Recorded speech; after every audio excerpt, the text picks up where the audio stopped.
حدیث نمبر 588. بسم اللہ الرحمن الرحیم. آج کے سبق میں صرف حدیثوں کا ترجمہ ہے، جو اس کے اختلافات تھے یا فقہی مباحث تھے وہ میں بتا چکا ہوں. صرف ترجمہ چلے گا، عبارت اور ترجمہ. چلیں. اچھا، جہاں ترجمہ مشکل ہوگا وہاں میں بتا دوں گا، جو آسان ہے اس کو بتانے کی ضرورت نہیں ہے. سألنا جابر بن عبد الله عن صلاة النبي صلى الله عليه وسلم فقال كان يصلي الظهر بالهاجرة حاجرہ دوپہر کو کہتے ہیں، والعصر والشمس حية والمغرب إذا وجبت والعشاء وجبت کا معنی غروب ہونا، سورج جب غروب ہو جاتا تھا. والعشاء إذا كثر الناس عجل وإذا قلوا أخر. عشاء کی نماز جب لوگ زیادہ ہوتے تو آپ جلدی پڑھتے، لوگ کم ہوتے تو آپ دیر سے پڑھتے، اور صبح اندھیرے میں پڑھتے. جی. وعن انس رضی اللہ عنہ قال كنا اذا صلينا خلف النبي صلی اللہ علیہ وسلم بالظهائر. ظہائر یہ ظہر کی جمع ہے، ظہروں کی نمازیں جب پڑھتے سجدنا على ثيابنا اتقاء الحر تو اپنے کپڑے پہ سجدہ کرتے گرمی سے بچنے کے لیے. جی. ولفظه للبخاري وعن ابي هريره رضي الله عنه قال قال رسول الله صلى الله عليه وسلم اذا اشتد الحر فابردوا. جب گرمی زیادہ ہو نماز کو ٹھنڈا کرو، یعنی ظہر میں تاخیر کرو. جی. وفي روايه للبخاري عن ابي سعيد رضي الله عنه بالظهر فان شده الحر من فيح جهنم واشتكت النار الى ربها فقالت ربي اكل بعضي بعضا فاذن لها بنفسين نفس في الشتاء ونفس في الصيف اشد ما تجدون من الحر واشد ما تجدون من زمهرير. جی ایک سیکنڈ رکیے. الحمدللہ، یہ چھینک والا الحمدللہ نہیں ہے بھائی. اچھا بھائی، بخاری کی روایت میں حضرت ابو سعید رضی اللہ تعالیٰ عنہ سے روایت ہے. یہ حدیث ہے جس میں تفصیل کی ضرورت ہے. آپ نے فرمایا ظہر کو ٹھنڈا کر کے پڑھو. فَإِنَّ شِدَّةَ الْحَرِّ مِنْ فَيْحِ جہنم، گرمی کی شدت وہ جہنم کی حرارت سے ہے. ٹھیک ہے نا.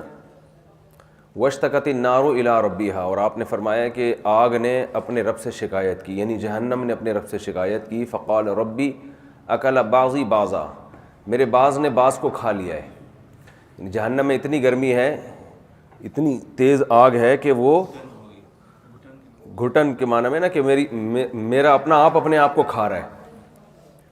فَأَذِنَ لَهَا بِنَفَسَيْنِ، تو آپ صلی اللہ علیہ وسلم نے فرمایا کہ اللہ نے اس کو 2 دفعہ سانس لینے کی اجازت دی. نفسن فی الشتاء و نفسن فی الصیف، ایک سانس سردیوں میں اور ایک سانس گرمی میں. اشد ما تجدون من الحر و اشد ما تجدون من الزمہریر، تم جو شدید ترین سردی پاتے ہو اور شدید ترین تم گرمی پاتے ہو. آگے حدیث میں پورے الفاظ ہیں. ما تجدون من الحر فمن سمومها، تم جو شدید ترین گرمی پاتے ہو تو وہ من سموم، اس کی گرمائش سے ہے، گرم سانس سے ہے. واشد ما تجدون من البرد فمن زمہریرها، اور تم جو شدید ترین سردی پاتے ہو یہ جہنم کی سردی میں سے ہے. اس حدیث کی صحیح تفسیر کیا ہے؟ شروع سے ہی جتنے بھی فقہا، مفسرین، شارحین گزرے ہیں، شروع سے ہی اس حدیث کی شروحات میں اختلاف ہے کہ اس کا حقیقی معنی کیا ہے. یہ اختلاف اس لیے ہوا کہ یہ بات صحابہ کرام بھی بدیہی طور پہ جانتے تھے کہ گرمی اور سردی کی شدت یہ سورج کے سرب کے اوپر سے گزرنا اور سورج کے کنارے پر سے گزرنے کا سب کی وجہ سے ہوتا ہے. یہ تو عرب بھی جانتے تھے نا بھئی، یہ تو بدیہی چیز ہے نا، نظر آتی ہے کہ جب سردیاں ہوتی ہیں تو سورج کنارے سے گزرتا ہے، سورج کی کرنیں سیدھی نہیں پڑتی، اس سے زیادہ گرمی نہیں ہوتی. اور جب سر کے اوپر سے ہوتا ہے تو سورج کی کرنیں سیدھی پڑتی ہیں. تو اس لیے اس حدیث کے ظاہری معنی مراد لینا کہ گرمی کی شدت اور سردی کی شدت کا جہنم کے سانس سے براہ راست تعلق ہے، یہ تو بدیہی طور پر حدیث کا مفہوم نہیں ہے. اور ظاہر ہے پیغمبر صلی اللہ علیہ وسلم ایسی بات بھی نہیں کریں گے جو مشاہدے کے بالکل خلاف ہو، کیونکہ عرب تو پھر آپ کو جھٹلاتے نا اس پہ. عرب تو دیکھتے کہ بھئی یہ تو واضح طور پر سورج کی وجہ سے ہے.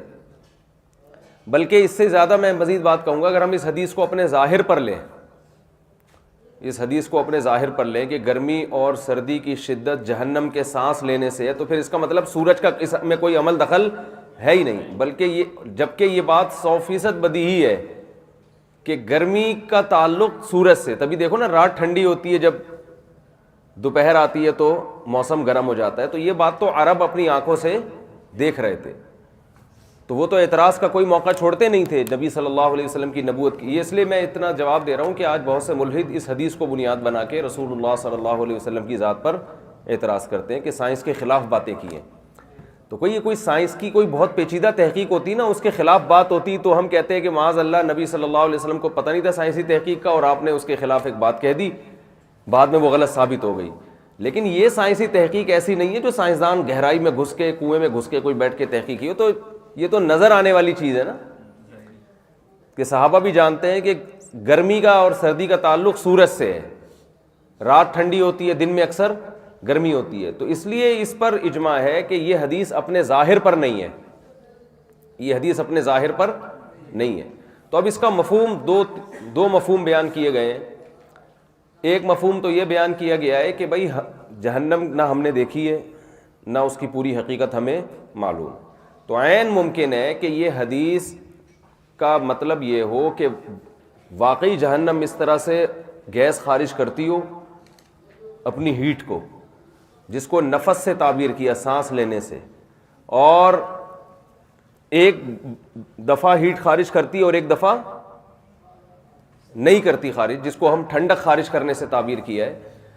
اب سانس ظاہر ہے ہماری طرح تو سانس نہیں لے گی نا, جس کے پھیپھڑے ہوتے ہیں, لنگس ہوتے ہیں, اس کا سانس الگ ہے. اس کی مثال ایسے جیسے بخاری میں ہے احد جبل یحبنا ونحبہ, آپ صلی اللہ علیہ وسلم نے فرمایا احد پہاڑ ہم سے محبت کرتا ہے اور ہم اس سے محبت کرتے ہیں. اب ظاہر ہے محبت تو دل کی گرمی کا نام ہے نا, ایک انسان کی ایک خاص کیفیت کا نام ہے. تو وہ تو پہاڑ میں تو وہ نہ دل ہے نہ جگر ہے نہ گردہ ہے نہ پھیپھڑے ہیں, تو وہ کیسے, تو اس کو وہ اللہ ہی بہتر جانتے ہیں کس طرح محبت کرتا ہوگا.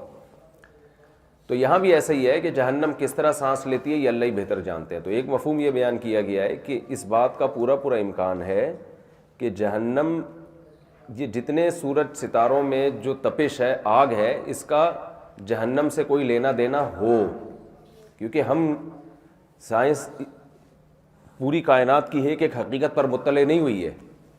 اور جو اللہ نے جہنم کی ہولناکیاں بیان کی ہیں, یہ جو ستاروں اور یہ جو سورج ہے نا, یہ تو کہتے ہیں 9.5 لاکھ, کوئی کہتے ہیں 12.5 13.5 لاکھ گنا زمین سے بڑا ہے, اور یہ آگ کا ایک ایندھن ہے, پورا گیس کا ایک گولا ہے. اس میں اتنی آگ جل رہی ہے, پتہ نہیں کہتے ہیں سینکڑوں ایٹمی دھماکے ہو رہے ہیں, سینکڑوں, ایک ایٹم بم پھٹے کیا تباہی پھیلتی ہے. تو اس سے بھی لاکھوں کروڑوں گنا بڑے اجرام ہیں, سورج ہیں. تو عین ممکن ہے کہ اللہ تعالیٰ نے جو جہنم کی آگ بنائی ہے, اس آگ کا ان ستاروں اور سیاروں سے تعلق ہو, اور ان میں شدت بھی آ سکتی ہے ان سے, اور ان میں کمی بھی آ سکتی ہو. یہ ہمارے علم میں نہیں ہے, عین ممکن ہے. اور دوسرا مفہوم ایک یہ بیان کیا گیا ہے کہ یہاں جو حدیث میں آتا ہے نا من سمومہا, کہ تم جو گرمی کی شدت پاتے ہو فمن سمومہا, تو یہ جہنم کی گرمی سے ہے. تو یہ من سببیہ نہیں ہے, یہ من جنس بیان کرنے کے لیے, من جنس بیان کرنے کے لیے. جیسے ہم کہتے ہیں نا کہ زید من القوم, رجل من القوم, رجل کس سے ہے, قوم سے ہے, تو قوم کا ایک فرد ہے. تو یہاں بھی مطلب یہ ہوا کہ یہ جو تم گرمی کی شدت پاتے ہو یہ جہنم کی شدت کی جنس میں سے ہے, اور سردی جو تم پاتے ہو یہ جہنم کی شدت کی کمی کی جنس میں سے ہے. یعنی اس کی مثال دی جا رہی ہے خارج میں, کہ دنیا میں اس کی مثال ملتی ہے نا, جیسے جنت میں جو بھی لذتیں ہیں وہ دنیا میں اس کی مثال ملتی ہے نا, لیکن اس کا اور اس سے کوئی لنک نہیں ہے. بھائی دنیا میں ہمیں جو اللہ نے نعمتیں دی ہیں, وَأُوتُوا بِهِ مُتَشَابِهًا, قرآن کہتا ہے کہ جنت میں بھی انہی کے مشابہ دی جائیں گی. تو وہ کہیں گے کہ هَذَا الَّذِي رُزِقْنَا مِن قَبْلِ, تو وہی ہے جو دنیا میں ہمیں ملا تھا. تو اس کے مشابہ ہے, یعنی اس کے نظائر اللہ نے اس دنیا میں بھی رکھے ہیں, اس کی مثالیں اللہ نے دنیا میں بھی رکھی ہیں. تو جنت میں جتنی لذت کی چیزیں ہیں اس کی مثالیں اللہ نے ہمیں دنیا میں بھی دی ہیں, لیکن ان کی کیفیت میں زمین اور آسمان کا فرق ہے.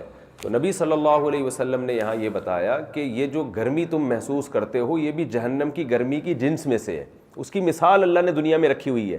اور سردی جو تم محسوس کرتے ہو تو یہ ایسے جب گرمی کی شدت کم ہوتی ہے تو اس کا نام کیا ہے, اس کا نام سردی ہے. تو ایسے ہی جہنم کو بھی اللہ نے اجازت دی ہے کہ وہ اپنی گرمی نکالتی ہے تو اس کی شدت میں کمی آتی ہے, اور جب گرمی اس کی عروج پر ہوتی ہے تو جیسے ہماری یہاں مثال ہے نا کہ یہاں بھی موسم ایک جیسا نہیں رہتا،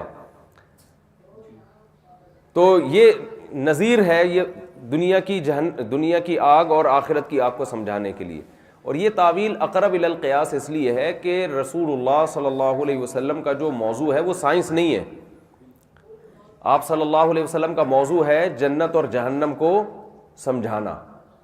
تو آپ صلی اللہ علیہ وسلم نے جہنم کی شدت اور جہنم کی شدت میں جو کمی جس کو سردی سے تعبیر کیا جا رہا ہے اس کو اس مثال سے آپ صلی اللہ علیہ وسلم نے سمجھایا. کہ جہنم کی ہولناکی کو سمجھایا ہے کہ جہنم میں اتنی آگ ہے کہ اللہ اگر اس کو اجازت نہ دیں آگ نکالنے کی، آگ باہر پھینکنے کی اور اپنے آپ کو ٹھنڈا کرنے کی، تو جہنم جل کے خود ہی ختم ہو جائے گی. اور یہی شکایت جہنم نے اللہ سے کی ہے. یہاں یہ سوال ہوتا ہے کہ جہنم تو بولتی ہے کیا سنتی ہے جو، تو بے جان چیزوں کے بارے میں تو قرآن و سنت سے ثابت ہے یہ بات کہ اللہ نے ہر چیز کو اس کے حساب سے ایک فہم دیا ہے. جیسے داؤد علیہ السلام کے بارے میں آتا ہے یا جبال اوبی معہ والطیر، پہاڑوں کو اللہ نے حکم دیا وہ بھی داؤد علیہ السلام کے ساتھ تسبیح بیان کریں.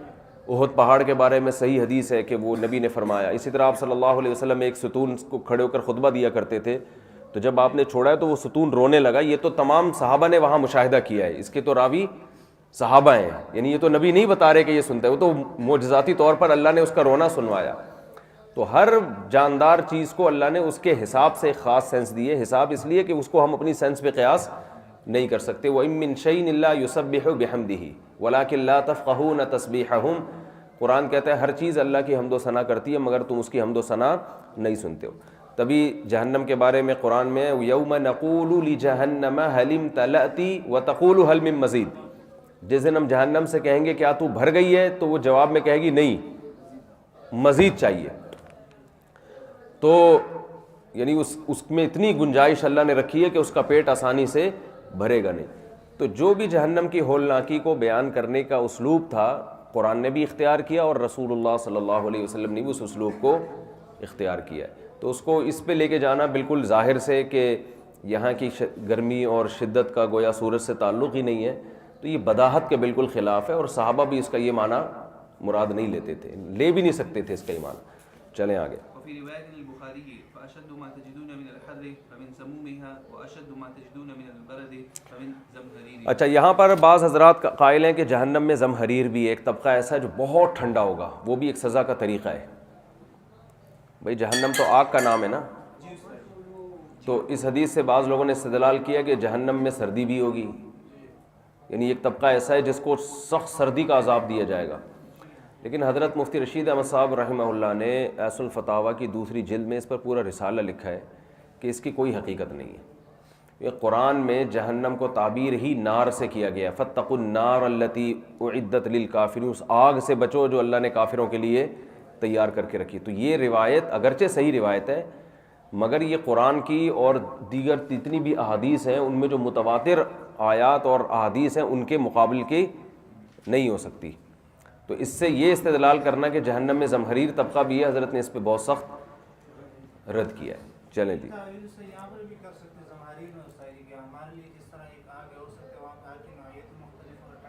نہیں ٹھنڈی آگ تو آگ نہیں ہوتی نا بھائی، یہ تو آپ نے ماہیت ہی چینج کر دی نا. تعویل میں آپ کیفیت میں تو تبدیلی کر سکتے ہو، ایک چیز کی ماہیت ہی چینج کر دو. آپ بولو وہاں کی جو حوریں ہیں وہ عورت نہیں ہوں گی، وہ کچھ اور فرشتے ہوں گے، تو یہ تو آپ نے تو جنس ہی چینج کر دی نا. فرق تو ہے لیکن ہوگی تو وہ بھی انسان نا. تو ایسا ہی وہاں کی آگ کو آپ کہنا کہ وہ اور قسم کی ٹھنڈی آگ ہوگی، تو یہ ٹھنڈی آگ مارکیٹ میں ٹھیک ہے بہت دفعہ سردی سے بھی جل جاتا ہے انسان، لیکن وہ ٹھنڈ ہوتی ہے. وہ بعض رات نے یہ تعویل کی ہے کہ وہ سردی اتنی ہوگی کہ اس سے جل جائیں گے لوگ، لیکن آگ کا جلنا قرآن میں جگہ جگہ آتا ہے. آگ کا جلنا ٹھنڈک کا یہ والی روایت سے استدلال کیا گیا ہے کہ حدیث میں آ رہا ہے کہ تم جو سردی محسوس کرتے ہو فذالک من زمہریرھا، یہ جہنم کی سردی میں سے ہے. تو یہاں جہنم کی سردی سے مراد سردی نہیں ہے بلکہ گرمی کی شدت میں کمی، اس کو ٹھنڈک سے تعبیر کیا ہے. چلیں ہاں چلو. وعن وعن انس رضي الله عنه قال كان رسول الله صلى الله عليه وسلم يصلي العصر والشمس مرتفعة حية فيذهب الذاهب للعوالي فيأتيهم والشمس مرتفعة وبعض حضرت انس فرماتے ہیں رسول اللہ صلی اللہ علیہ وسلم اثر پڑھتے تھے، سورج بلندی پر ہوتا، چمک رہا ہوتا، جانے والا مدینہ کے کنارے چلا جاتا، اور یعنی وہ مدینہ کے کنارے تک پہنچ جاتا تھا، سورج پھر بھی مرتفع رہتا تھا، اور مدینہ کے جو بعض عوالی تھے علی 4 امیال، وہ 4 میل پر تھے. ایک ہوتا ہے شرعی میل، ایک ہوتا ہے انگریزی میل، جس کو آج کل مائل کہا جاتا ہے، وہ الگ ہے. نبی کے دور میں جو میل جس کو کہا جاتا تھا وہ الگ. تو نبی کے دور میں جو میل تھا وہ آج کے حساب سے 1800 کلومیٹر تقریباً بنتا ہے. وہ تقریباً اس لیے کہ کچھ چند انچوں میں اور ان میں فرق ہو سکتا ہے. تو 1800 میٹر، 1800 کلومیٹر، سوری میٹر، 1800 تو پشاور پہنچ جائے آدمی، بلکہ چترال سے کو بھی کراس کر کے چائنا نکل جائے آپ. تو 1800 میٹر، تو 4 میل سمجھ لو کتنا ہوگا. ابے کیا ہو گیا 1800 نہیں، ہاں 1800 میٹر کا 1 میل ہوتا ہے. تو تقریباً 2 2 4 جو 6 جو 8 9 کلومیٹر بنتا ہے. 8 9 کلومیٹر وہ عصر کی نماز پڑھ کے مدینہ کے کنارے چلے جاتے تھے. لیکن اس میں یہ نہیں ہے پیدل جاتے تھے یا سواری پہ جاتے تھے. تو اگر سواری پہ جاتے ہوں تو پھر احناف کے مذہب کی تائید ہوتی ہے، پیدل جاتے ہوں تو پھر جمہور کے مذہب کی جلدی ہوتی تھی اثر. چلیں. رضی اللہ عنہ قال قال رسول اللہ صلی اللہ علیہ وسلم تلك صلاة المنافق يجلس يرقب الشمس حتى إذا اصفرت وكان بين قرني الشيطان قام فنفل 4 لا يذكر الله فيها إلا قليلا. حضرت انس سے روایت ہے، نبی نے فرمایا منافق کی نماز ہے کہ وہ بیٹھا رہتا ہے، سورج کے غروب ہونے کا انتظار کر رہا ہوتا ہے، یہاں تک کہ جب سورج بالکل زرد ہو جاتا ہے اور شیطان کے 2 سینگوں کے درمیان میں آ جاتا ہے تو وہ کھڑا ہو کے فوراً 4 ٹھونگے لگاتا ہے. نقر کہتے ہیں، پرندہ نہیں ٹھونگ مار رہا ہوتا، یعنی ایسے ایسے سردے کرتا ہے. 4 رکعتیں اس طرح سے ٹھونگ مار کے جلدی اسپیڈ میں، لا یذکر اللہ فیہا الا قلیلا، اور اس میں اللہ کا ذکر بہت کم کرتا ہے. تو اس سے بھی پتہ چلتا ہے کہ عصر کی نماز غروب آفتاب پہ قضا ہو جاتی ہے، کیونکہ منافق کو بھی پتہ ہے کہ نماز قضا ہو گئی تو میرے پر کفر کا فتویٰ لگے گا. صحیح ہے نا؟ تو وہ انتظار کر رہا ہوتا ہے بس سورج غروب ہونے سے پہلے پہلے جلدی جلدی پڑھ لو تاکہ مجھ پہ نفاق کا فتویٰ نہ لگ جائے. تو اس حدیث سے پتہ چلتا ہے کہ سورج غروب ہوتے ہی عصر کا وقت قضا ہو جاتا ہے، اور یہ بھی پتہ چلتا ہے کہ اتنی دیر عصر میں کرنا ناجائز ہے. اچھا یہاں بھی دیکھ لو کہ سورج جب 2 شیطان کے 2 سینگوں کے درمیان میں آ جاتا ہے، تو اس حدیث پہ صحابہ نے اشکال نہیں کیا کہ سورج تو کوئی شیطان کے سینگ کے بیچ میں، ہمیں تو کوئی شیطان نظر نہیں آ رہا ہوتا. تو صحابہ کرام بھی سمجھتے تھے کہ یہ حدیث اپنے ظاہر پر محمول نہیں ہے، یہ تشبیہات ہیں، فہم کے قریب کرنے کے لیے سمجھایا جا رہا ہے. کیونکہ اس وقت شیطان کی عبادت ہوتی تھی نا، تو گویا وہاں شیطان موجود ہے، سمجھتے ہو. چلیں، تاکہ اجتناب کریں اس سے کہ تم جو سورج کو سردہ کر رہے ہو تو سورج کو نہیں، شیطان اپنے 2 سینگوں کے ساتھ وہاں کھڑا ہوا ہے، ٹھیک ہے نا. حالانکہ شیطان کے سینگ بھی نہیں ہے اگر حقیقت میں دیکھا جائے، وہ تو آگ سے بنا ہوا ہے نا بھائی. وہ تو جب انسانی شکل میں آئے گا تو سینگ ہوں گے اس کے یا جو بھی ہوگا، ورنہ تو اس کی تو آگ سے بنا ہوا ہے، اس کی کیا ہے تو یہ تو اللہ ہی بہتر جانتا ہے. یہ تو جب انسانی شکل میں آتا ہے تو سب کچھ ہوتا ہے، اس کے ساتھ سینگ بھی ہوگی، دم بھی ہو سکتا ہے، رپورٹ ہے نہیں. چلیں. وعن ابن عمر رضی اللہ عنہما قال قال رسول اللہ صلی اللہ علیہ وسلم الذي يفوته صلاة العصر فكأنما وتر أهله وماله. آپ صلی اللہ علیہ وسلم نے فرمایا جس کی نماز عصر فوت ہو گئی گویا کہ اس کا اہل و مال سب کچھ اس سے چھین لیا گیا. عصر کی نماز کی بہت زیادہ فضیلت ہے. خود یہ بھی اس بات کی ایک علامت ہے کہ عصر کا وقت بہت کم ہوتا ہے، تبھی اس کی حفاظت کا حکم دیا جا رہا ہے. خود یہ بھی امام حنیفہ کے قول کی ایک تائید ہے. یہ چلیں.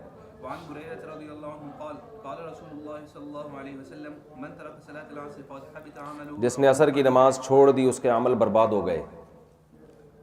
اور واقعی سفر میں جب آپ ہونا تو سب سے مشکل عصر کی نماز ہوتی ہے، حقیقت ہے. اگر مثل ثانی پر پڑھی جائے تو پتہ ہی نہیں چلتا، ایک دم سورج غروب ہو جاتا ہے، وہ بس والا روکتا نہیں ہے، مسئلے شروع کر دیتا ہے. چلیں. وعن رافع بن خديج رضي الله عنه قال كنا نصلي المغرب مع رسول الله صلى الله عليه وسلم فينصرف احدنا وانه ليبصر مواقع نبله. حضرت رافع بن خدیج فرماتے ہیں کہ ہم نبی کے ساتھ مغرب پڑھتے تھے، جب ہم گھر لوٹتے تو تیروں کے گرنے کی جگہ ہم دیکھ لیتے تھے، یعنی تیر اندازی کرتے تھے نا وہ سیکھنے کے لیے، تو جہاں تیر جا کے لگ رہا تھا وہ جگہ بھی ہمیں نظر آتی تھی، یعنی اتنی روشنی ہوتی تھی. تو مغرب میں جلدی کرنا یہ سنت ہے. وعن عائشة رضي الله عنها قالت كانوا يصلون العتمة فيما بين أن يغيب الشفق إلى ثلث الليل الأول متفق عليه. حضرت عائشہ فرماتی ہیں کہ نبی عشاء کی نماز پڑھتے تھے اس کے درمیان کے شفق غائب ہوتا اور ایک تہائی رات، یعنی ایک تہائی رات اور غیبوبت شفق کے درمیان میں نماز پڑھتے تھے. جی چلیں.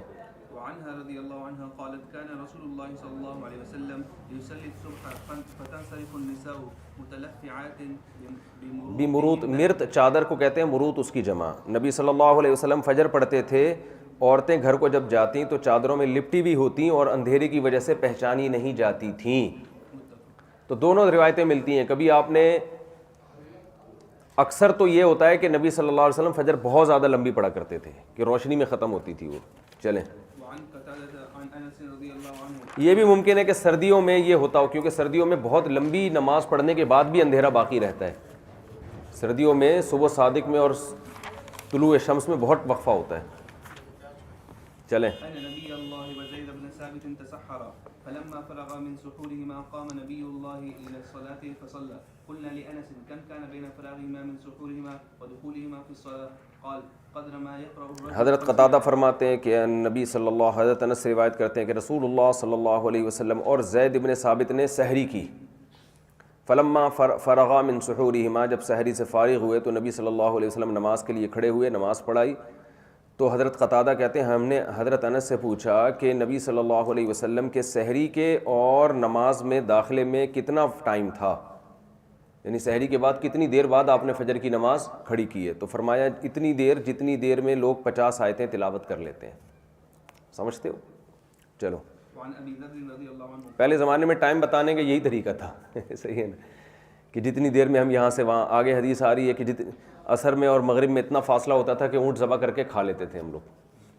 تو وہ تو سمجھتے تھے بھائی اونٹ کتنی دیر میں ذبح ہوتا ہے اور کتنی دیر میں. سادہ طریقہ تھا نا دین کو سمجھانے کا. چلیں.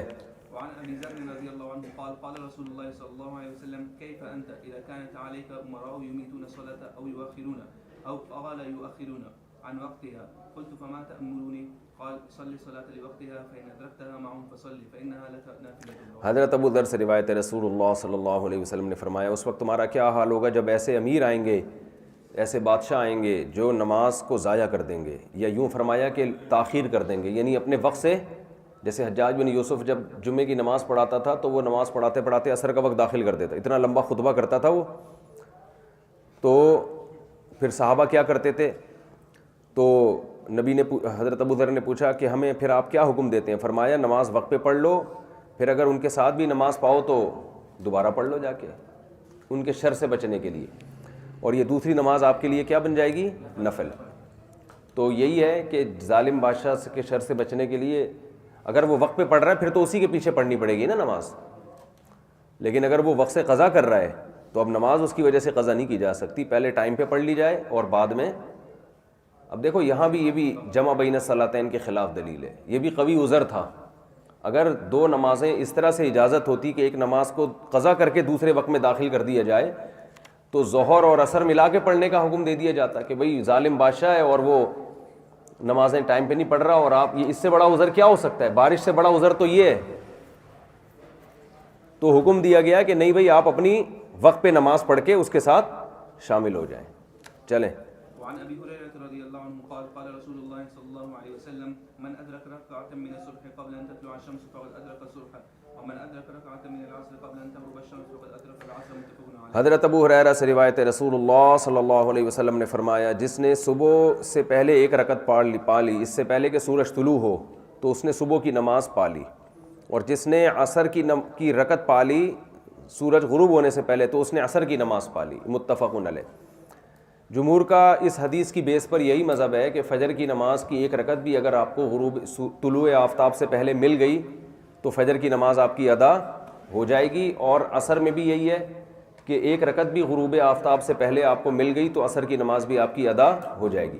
احناف اس کے قائل ہیں کہ فجر کی نماز کے دوران سورج کا کنارہ ذرہ برابر بھی طلوع ہو گیا تو آپ کی فجر کی نماز فاسد ہو جائے گی. اور عصر میں یہ ہے کہ غروب آفتاب کے وقت اگر ایک رکعت بھی آپ کو مل گئی تو عصر ہو تو گئی ہے لیکن تاخیر کا بہرحال گناہ ہوگا. تو احناف نے اس حدیث کے ظاہر کو نہیں لیا اور اس کی واضح دلیل ہے کہ یہ اس حدیث کے ظاہر ہی الفاظ جو ہیں یہ خلفائے راشدین کے عمل کے بھی خلاف ہیں اور دیگر احادیث کے بھی خلاف ہیں, کیونکہ دیگر احادیث سے ہمیں صاف لفظوں میں پتہ چلتا ہے, حدیث جبریل سے بھی, اور دو وہ مشہور روایات ہیں جن میں آپ صلی اللہ علیہ وسلم نے طلوع آفتاب کے وقت اور غروب آفتاب کے وقت نماز پڑھنے سے منع فرمایا ہے کہ وہ شیطان کے سینگوں کے درمیان سے طلوع ہوتا ہے نا, تو اس میں ہر قسم کی نماز پہ آپ صلی اللہ علیہ وسلم نے پابندی لگائی. خلفائے راشدین کا عمل بھی, اگر یہ حدیث کا یہی مفہوم ہوتا, یہ میں اس لیے کہہ رہا ہوں کہ حناف پھر اس حدیث کی تعویل کرتے ہیں نا, تو بہت سے لوگ کہتے ہیں دیکھو نبی کا حدیث سامنے آ گئی تو اب اس میں گھمانا پھرانا امام ابو حنیفہ کی وجہ سے شروع کر دیا. تو امام حنیفہ کی وجہ سے نہیں شروع کیا, امام حنیفہ نے بھی کسی اور وجہ سے شروع کیا اس میں, کہ دوسری احادیث کے اور خلفائے راشدین کے عمل کے خلاف ہے. تو دوسری احادیث کون سی ہے وہ تو میں نے بتا دی, وہ آپ مشکات میں بہت دفعہ گزر چکی ہیں وہ احادیثیں. خلفائے راشدین کا عمل کیا ہے کہ امام طحاوی نے شرح معانی الآثار میں روایات جمع کی ہیں, آپ دیکھ سکتے ہیں یہ روایات حدیث کی دوسری کتابوں میں بھی ہیں, کہ حضرت ابو بکر رضی اللہ تعالی عنہ نماز پڑھاتے تھے بہت لمبی. تو حضرت عمر کو یہ شبہ ہو جاتا تھا کہ کہیں سورج طلوع تو نہیں ہونے لگا. حضرت ابو بکر نے جب نماز میں سلام پھیرا تو حضرت عمر نے پیچھے سے آواز دی, کادت الشمس ان تطلع, قریب تھا کہ سورج طلوع ہو جاتا, یعنی تنبیہ کی کہ آپ کیسے نماز اتنی لمبی کر رہے ہیں, سورج تو قریب تھا کہ طلوع ہو جاتا. تو حضرت ابو بکر نے فرمایا ان طلعت لم تجدنا غافلین, سورج طلوع ہوگا ہمیں غافل نہیں پائے گا, یعنی ہمیں اندازہ ہے, ہم غفلت میں نہیں ہے کہ ہماری غفلت کی حالت میں سورج طلوع ہو جائے, تو اس کا میں غافل نہیں ہوں, میں اس چیز کا خیال کر رہا ہوں. تو اگر ایک رکعت سورج نماز کے دوران طلوع ہو بھی جاتا اور اس سے نماز کی صحت پہ کوئی فرق نہیں پڑتا, تو نہ حضرت عمر اعتراض کرتے اور نہ حضرت ابو بکر ان کو جواب دیتے, بلکہ وہ کہتے تو ہو جائے تو کیا ہے, کیونکہ فجر کی نماز ایسی چیز نہیں ہے جو نبی نے زندگی میں ایک دفعہ پڑھی ہو. صحابہ ہمیشہ نبی کے پیچھے نماز پڑھا کرتے تھے, اور خاص طور پہ حضرت ابو بکر نے, حضرت عمر نے, تو یہ سب حضرات یہ بات جانتے تھے کہ رسول اللہ صلی اللہ علیہ وسلم اس بات کا اہتمام کیا کرتے تھے کہ طلوع آفتاب سے پہلے پہلے سلام پھیر لیا جائے تاکہ وہ فاسد وقت میں نماز داخل نہ ہو جائے. تو اس لیے اس حدیث کو کے ظاہر پر نہیں لیا. اب اس حدیث کا کیا حقیقی, اچھا عصر میں پھر ہم کیوں جواز کے قائل ہیں, سوال یہ پیدا ہوتا ہے کہ عصر میں تو آپ کہتے ہو کہ جیسے تیسے وہ نماز ادا کر لی جائے, تو وجہ اس کی ہے کہ نہ فجر کے بارے میں تو آپ نے صحیح وقت میں نماز شروع کی ہے نا, کامل وقت میں, مکروہ وقت میں نہیں شروع کی.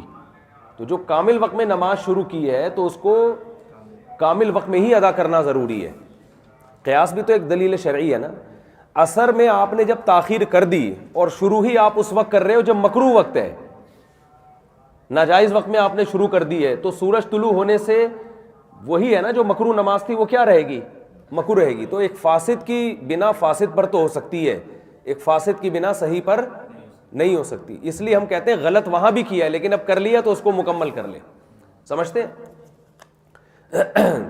دوسرا مسئلہ کیا ہے, کیا بات تھی, ایک اور بات تھی یہاں پہ یار, ہاں اس کی پھر مفہوم کیا بیان کیا گیا ہے. تو امام طحاوی رحمہ اللہ تعالیٰ نے اس کے مفہوم یہ بیان کیا ہے کہ من ادرک رکعتن قبل طلوع الشمس, طلوع شمس سے پہلے جو رکعت پالے, رکعت یہ کنایہ ہے نماز سے. رکعت سے مراد یہ اصطلاحی, یہ تو فقہا کی اصطلاحات ہیں نا جو بعد میں آئی ہیں, یہ کنایہ ہے نماز سے, کہ جو نماز میں داخلے کا ٹائم پالے تو اس نے فجر پالی. کیا مطلب, جو نابالغ بالغ ہو گیا اس ٹائم پہ اور اتنا ٹائم مل گیا کہ وہ نماز کی نیت باندھ کر نماز میں داخل ہو سکتا تھا تو اس نے فجر پالی ہے, یعنی اس پر فجر کی نماز واجب ہو گئی ہے. یعنی نماز واجب ہونے کے لیے کسی کو اتنا ٹائم بھی مل جائے نا کہ وہ ایک رکعت اس میں پڑھ سکے یا نماز میں داخل ہو سکے تو اس پر نماز شرعاً واجب ہو جاتی ہے.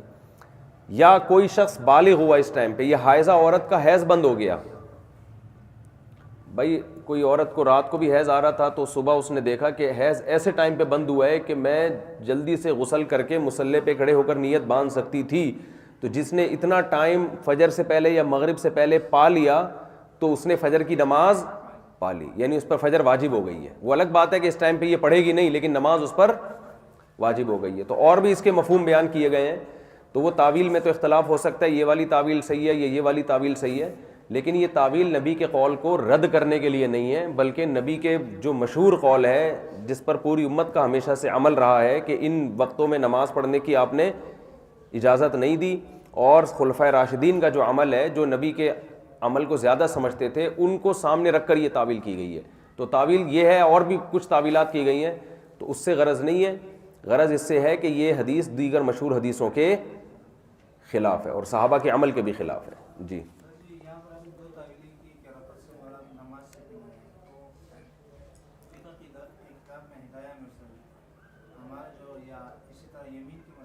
جی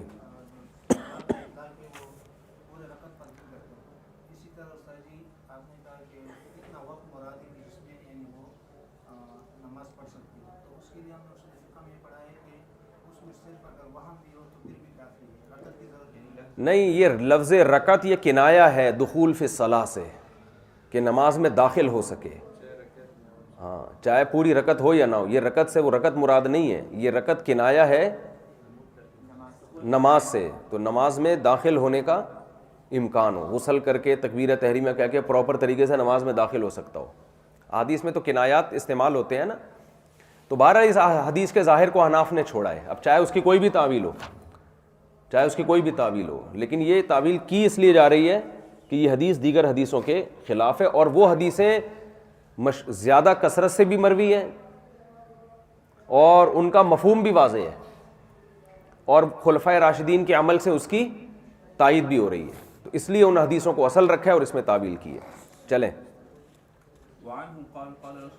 بعض دفعہ تعویل کمزور ہوتی ہے، لیکن وہ کمزور تعویل پر عمل کیا جاتا ہے۔ اس کی مثال ہے وہ جو حدیث آئی تھی نا، الواعدۃ والموعودۃ فی النار، صحابی نے پوچھا کہ زمانہ جاہلیت میں ایسا ہوتا تھا کہ عورت اپنے بچے کو یعنی جنتی ہی قبر کے پاس تھی نا، تو اگر لڑکی ہے تو بغیر دیکھے دائی اس کو مٹی ڈال کے دفن کر دیتی تھی، تو آپ نے فرمایا الواعدۃ والموعودۃ فی النار، جو دفن کرنے والی اور جس کو دفن کیا گیا دونوں جہنم میں۔ اب سوال یہی پیدا ہوتا ہے نا کہ دونوں کیسے، وہ بیچاری کیسے جہنم میں جائے گی، وہ تو معصوم ہے۔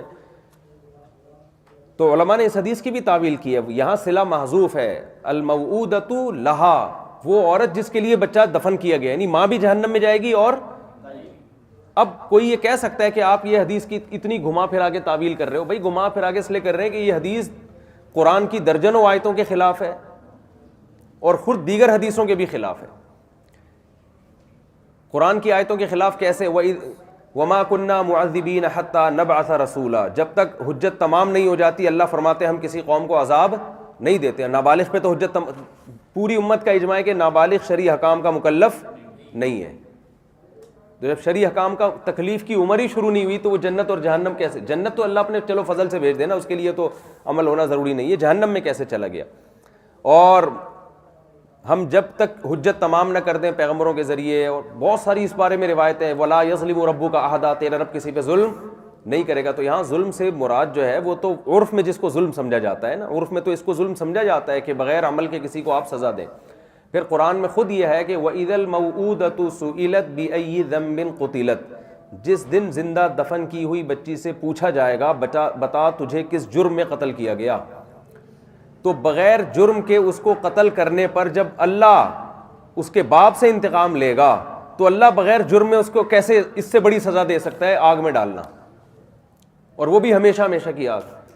تو کیونکہ یہ حدیث دیگر پوری آیات کے اور دیگر خود نبی کے اقوال کے خلاف ہے، تو اس لیے تعویل کتنی ہی بعید ہو یہاں پر آپ کو کرنی پڑے گی۔ اب اس میں کوئی یہ نہیں کہہ سکتا کہ جناب آپ اپنے امام ابو حنیفہ کے قول کی وجہ سے ایسا کر رہے ہو، یا آپ جو ہے پوری امت کو گمراہی سے بچانے کے لیے یا قرآن کی آیتوں کو بچانے کے لیے۔ بھائی کسی کی بات کا وہی مفہوم بیان کیا جاتا ہے جو اس کے نظریے کے اگینسٹ نہ ہو۔ میری بات کا وہ مفہوم، میں اگر کہیں بیٹھ کے کہہ رہا ہوں کہ اس زمانے میں عدل کرنا بہت مشکل ہے 4 بیویوں میں، ٹھیک ہے. اب اس کا کوئی مفہوم یہ لے کہ مفتی صاحب 4 شادیوں کے خلاف ہے, تو ایک عام آدمی تو اس کا مفہوم لے سکتا ہے. جس نے میری تقریریں سنی ہو, میرے پورے 2 گھنٹے کے بیانات سنے, وہ کبھی بھی اس کا یہ مفہوم نہیں لے گا. تو کسی کی بات کو کا وہ مفہوم مراد لیا جائے گا جو پوری زندگی وہ کہتا رہا ہے. سمجھتے ہو؟ تو یہاں بھی ایسا ہی ہے کہ احناف اگرچہ اس حدیث کی تعویل کر رہے ہیں, اس کے ظاہر پر عمل نہیں کر رہے, وہ تعویل بعید بھی ہو سکتی ہے, لیکن وہ تعویل کر کیوں رہے ہیں؟ وہ اس لیے کر رہے ہیں کہ یہ حدیث دیگر احادیث کے مشہور احادیث کے خلاف ہے. چلیں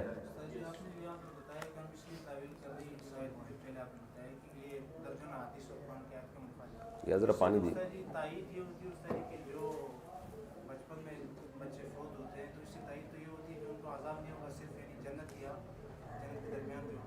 ہاں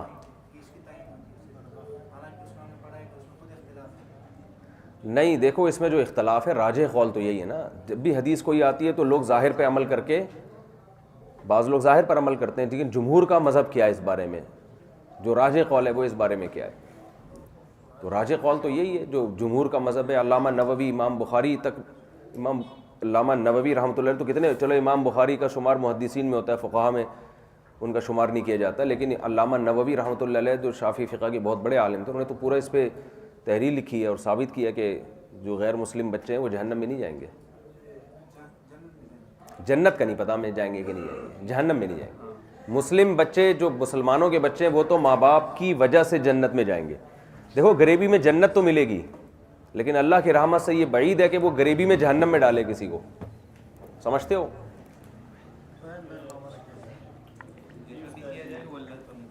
حدیث میں آتا ہے نا, سبقت رحمتی علی غضبی, میری رحمت میرے غصے پر غالب ہے. تو رحمت کے لیے کوئی ریزن ہونا ضروری نہیں ہے.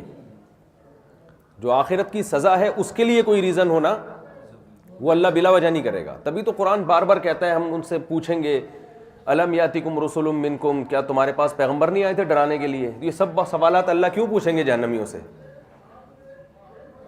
کہ کیا میں نے تمہیں سمجھایا نہیں تھا؟ وہ کیا جواب میں کہیں گے؟ نہیں کوئی بھی نہیں آیا. وہ نہیں کہیں گے بلا کیوں نہیں آیا, لیکن ہم نے ان کی بات کا انکار کیا. تو یہ تو بہت وضاحت سے قرآن نے مضمون بیان کیا. چلو بھائی 2 حدیثیں مکمل کر لو جلدی سے, شاباش جلدی.